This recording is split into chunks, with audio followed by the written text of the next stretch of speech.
Kemunculannya Imam Al-Mahdi akan membawa keadilan. Assalamualaikum warahmatullahi wabarakatuh. Bismillah, alhamdulillah, wa syukuri nikmatillah. La haula wa la quwata illa billahil aliyul azim. Kemunculan Imam Al-Mahdi akan membawa keadilan, judul yang kami angkat kali ini. Berbicara Imam Al-Mahdi, kita harus tahu apa tujuan Imam Al-Mahdi di dalam kemunculannya.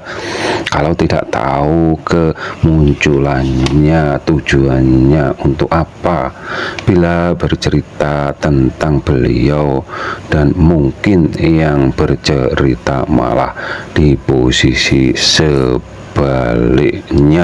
dari Imam Al-Mahdi, dalam pengertian menjadi pengikutnya Dajjal. Yang menjadi pengikutnya Dajjal diceritakan seperti terkena sihirnya.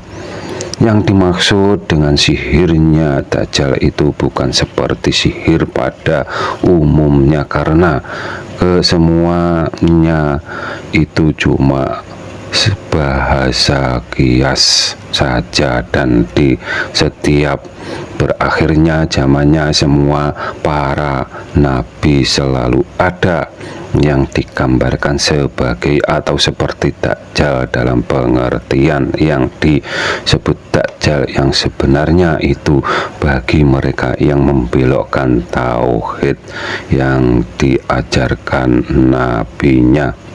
Yang disebut tauhid itu iman ke Zat yang menciptakan semua dalil yang ada. Oleh para Dajjal dibelokkan memuja dalilnya, atau yang dipuja hanya makhluknya, entah ada kenyataannya atau atas prasangkanya mereka. Kalau di zamannya Nabi Adam, bila ada keturunannya yang sekiranya dapat dijadikan teladan, maka orang tersebut disematkan, dibuatkan patung yang serupa dengannya. Bergantinya generasi ke generasi berikutnya pada akhirnya menjadi pujaan atau disembahnya, dan akhirnya diutuslah Nabi Nuh sebagai Imam Al-Mahdi, dan berulang-ulang sampai ke baginda Nabi Muhammad Sallallahu Alaihi Wasallam. Yang selain itu yang dihadapi orang yang menyombongkan dirinya, atau mereka yang beranggapan dirinya sama dengan Tuhan.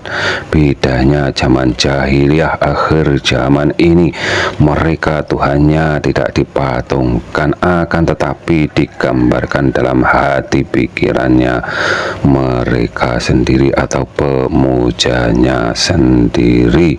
Ada yang tangannya katanya kanan, keduanya dalam kurung cacat Tuhannya. Ada yang dipahami tidak berkepala, ada yang disamakan dengan Nabi Adam, sedangkan kitab suci Al-Quran menyerukan jangan samakan, jangan sekutukan Tuhan dengan makhluknya.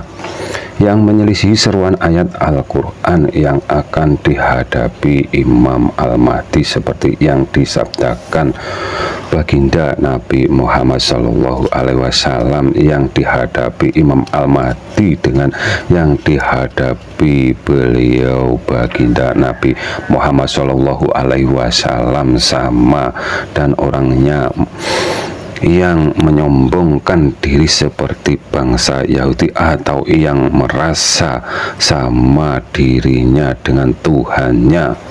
Dan ini kebanyakan mereka dari pelaku thariqah, entah thariqahnya mempunyai sanad atau tidak, akan tetapi tauhidnya putus sanadnya, dan bertauhid bermata sebelah hanya iman satu sisi ayat Allah titik-titik dekat titik-titik saja, menyelisihi ayat Allah titik-titik di atas titik-titik yang sebaliknya Tuhannya disamakan dengan Nabi Adam, entah yang cacat maupun yang sama persis dengan Nabi Adam. Kemunculan Imam Al-Mahdi akan membawa keadilan. Mungkin Imam Al-Mahdi tidak akan memimpin dunia ini seperti yang diceritakan. Kalau itu persis seperti yang diceritakan, alhamdulillah. Mari kita pahami dengan logika yang ditegakkan Imam Al-Mahdi itu akidah atau tauhid. Kita hidup di bekali agama Islam, atau kita sebut semua manusia dilahirkan ke muka bumi ini dibekali agama Islam sampai akhir hayatnya agar tetap iman Islam. Bila semua manusia selalu menjaga Islamnya sampai akhir hayatnya, tentu saja agama di muka bumi ini hanya satu, Islam, dan Islam akan benar-benar rahmatan lil alamin. Kalau manusia di Nusantara ini kalau mau melaksanakan Pancasila, kesatu ketuhanan yang Maha Esa, tentunya rakyat akan berkeadilan sosial bagi seluruh rakyat Indonesia. Kurang lebihnya kemunculan Imam Al-Mahdi seperti itu. Dan merah putih disabdakan oleh baginda Nabi Muhammad Shallallahu Alaihi Wasallam akan berkibar menuju ke barat.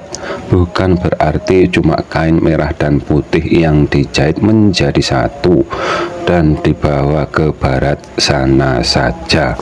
Lebih dari itu, manusia yang beriman akan sadar bahwa kedua simbol warna tersebut ada pada dirinya manusia. Merah itu hati, putih itu jiwa. Beragama syariat itu dilakukan dari jasad atau panca indera, pikiran, dan hati. Iman Islam itu wilayahnya rohani, tepatnya ada di putihnya manusia atau jiwanya manusia.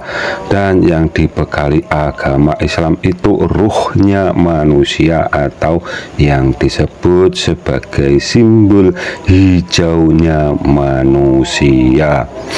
Apabila ada kata yang salah, kami mohon maaf. Semoga bermanfaat dunia akhirat. Akhirus salam.